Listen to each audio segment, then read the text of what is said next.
What's going on this week in Nerf? Bah!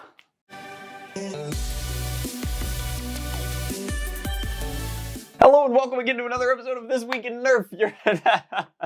Obviously, This Week in Nerf, or Twin as it is known in the hobby, is an amazing resource and news show that people can tap into and tap out of as they want to kind of get information about what's going on in the industry side, on the hobby side, on the retail side, all the sides. It's a real sphere of Nerfy goodness, and it hasn't been piloted for a while. It was obviously started by Jangular way back. He did a great job with it, an amazing job. I would argue that when he stepped away from it and Foamblast took over, Addie did an amazing job of improving the format, really tightening it up and kind of converting it into what we've come to know and expect from the show. But given her stepping away from it for a while and kind of a call to action that if anybody wanted to do it, they could, I wanted to wait. I wanted to let the waters kind of settle out and see if anybody else would do it, but it seems very clear that nobody wants to do it with great regularity, which is the whole point of a weekly or bi-weekly, if we choose to go that way, news show. So anyway, with a terrific amount of hubris and masochism all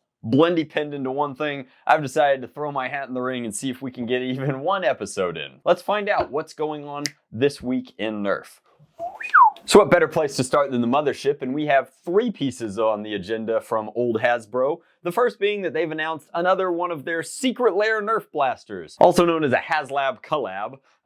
This is going to be Jinx's Fishbone kind of rifle from Arcane. It's more like a machine gun. In the show, it's a rocket launcher. Hasbro has decided to turn it into not a Swarmfire, as it looks like it has a Swarmfire turret, but what appears to be some sort of spring-powered, top-fin primed, 3-dart blast shotgun thing. In fact, being given that Jinx's loadout is a pistol, a machine gun, and a rocket launcher, a shotgun is about the only thing Jinx doesn't know how to use. But hey, that's HasLab for you. If you want to pick up your Jinx rocket launcher, it's going to be stylized like the one in the game. It has a few features. The shark's jaw kind of opens and closes there on the front. Like I said, it looks like it's a top prime Springer style setup. I think that it's going to have electronic lights and sounds because at $180, it ought to have lights and sounds. It ought to do a lot of things. It should be electronic. It should be full auto. It should shoot a demolisher missile out of the center. There's a lot of things that I think that for $180 this should do. But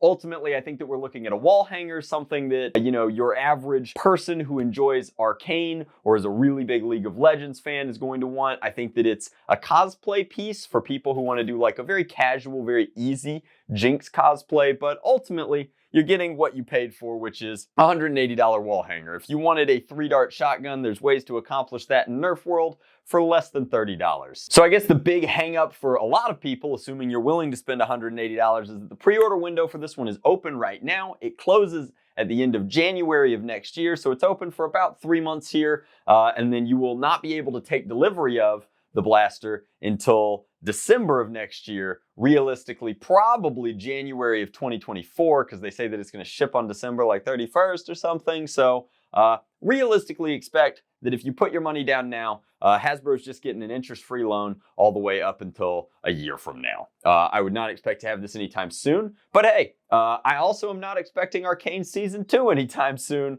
so you're going to have to wait to get your fix either way. Moving on. In a continuation of Hasbro's desire to rope YouTubers that have nothing to do with Nerf into their space, it looks like we could expect a Mr. Beast Gelfire Mythic collaboration. This is coming on the back of their incredibly well-funded Gelfire Mythic competition on TikTok, a competition so broad, so open to everybody that it has about 9 entrants across the board, including winners like our very own Brett, who sometimes wears a beret. Congratulations to him. I'm sure that Mr. Beast has already won a contest of sorts, given that he's doing this collaboration. I don't know what to expect from this collaboration. Maybe there will be some sort of Nerf challenge contest thing where somebody gets a private jet on YouTube. Who's to say? What I can tell you is that Mr. Beast looks like he's holding what's going to be some sort of blue colorway for the Gelfire Mythic. So if you really like the Gelfire stuff, the lawsuits don't scare you away, and you're interested in picking up that ecosystem, but you don't like the current color scheme on the blaster, maybe blue is more your speed. I'm sure we can expect a Mr. Beast logo, and he'll be showing us all about that in the coming weeks. And then finally, on a barely Nerf-related tangent, but certainly will affect us and already has has in many ways. Hasbro's stock was downgraded by Bank of America, not one level, but 2 levels, in what is an unprecedented downgrade largely attributed to their negligence in the management of their Magic the Gathering card game. Now, I know that doesn't seem like it has anything to do with Nerf, but Hasbro owns Wizards of the Coast. Wizards of the Coast owns Dungeons & Dragons and Magic the Gathering and a few other properties. But if you look at Hasbro's balance sheet on any given timeline in the last 10 years, it's very, very clear that not only is Magic the Gathering their most profitable entity under their umbrella period, but it's also their most profitable after like taxes and acquisitions and what have you. So it's not just like their greatest seller, it's their most profitable greatest seller. And that's because it turns out that printing pictures on cardboard is much, much cheaper than making injection molded toys and blasters and all sorts of other things. So ultimately, if you're not a Magic the Gathering player, and I'm tipping my hat just a little bit here, I even wore a former Pro Tour shirt for the occasion. The game is in pretty bad shape. Effectively, this boils down to they have just overprinted product. There's been more Magic product printed this year than any reasonable player could keep up with on any reasonable scale.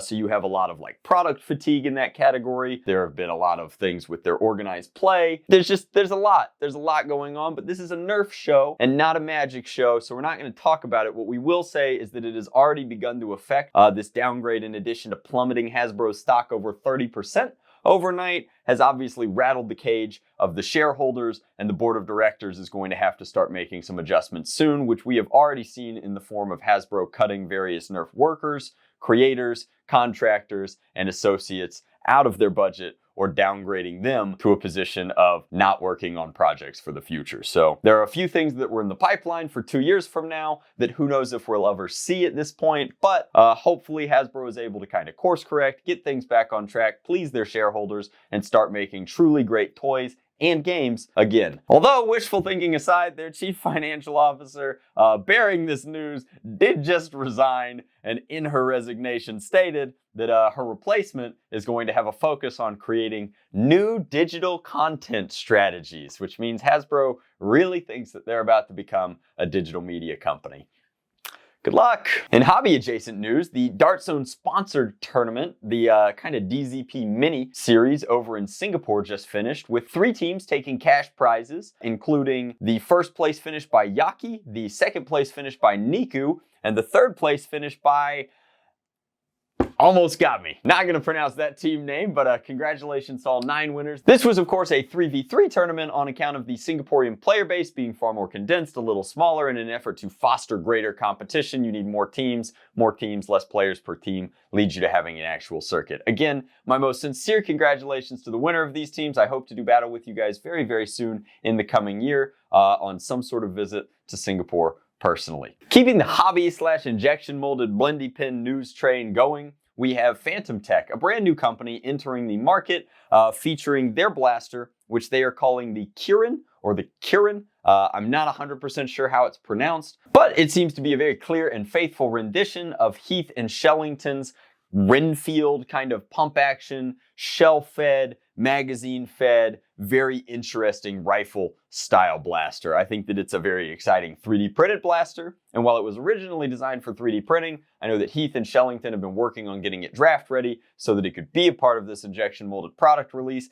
And while it's very exciting in and of itself to see one of the more popular but delicate hobby blasters adapted for injection molding, it's even more exciting that the precedent that this sets is that some of the best hobby-based designs could be set up to do injection molding in a faithful way. Whereas previously we've just had kind of companies with access to cheap injection molding steal hobby ideas. It's nice to see the good guys win. Speaking of good guys winning, Evan over at the Nerf Turf Springs, some of the best and most prevalent hobby-based springs in the hobby for years and years. I mean, a long, long time. I myself have used Nerf Turf Springs in a ton of different hobby grade builds. I know that there are lots of retailers that rely on them collaboratively for their builds, as well as suppliers and what have you. It seems like Evan is moving on to bigger and better things. The spring game just ain't what it used to be, and he is hanging it up. So if you've been hankering for a genuine turf spring, the time to pick that up would be relatively soon, because he has decided to hang it up. There will be no more Nerf Turf Springs put into production. The ones that are at, I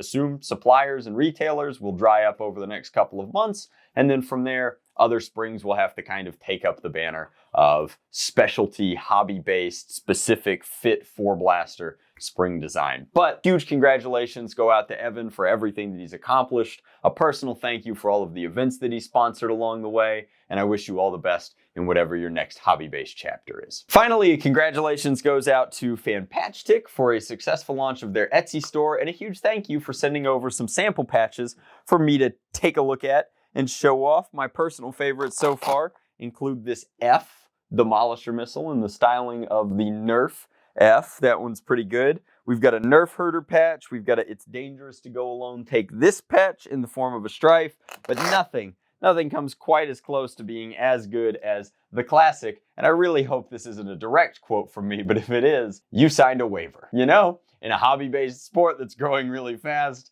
you gotta sign those waivers. That said, that's my take at a genuine twin episode, significantly harder without Addy to carry all that weight. And if you're lamenting the loss of the mod of the week, that's just because I don't have a list of mod of the weeks to take a look at. My October was absolutely slammed. I had an amazing trip to the Pacific Northwest where I got to congratulate Luke on the success of his warehouse and hang out with Dr. Flux in the opening of what is effectively his new workshop. But I didn't take a look at any new or insane mods while I was there, and I don't really have a litany of them to choose from. So if you'd like to be considered for mod of the week in the near future, I'll add a little blurb in my Discord that you could submit them to, and we'll take our pick in the coming weeks here. But thank you so much for watching. I hope that you guys enjoyed. I can't remember how Addy signed these off. I think that usually it's a little bit of something like this.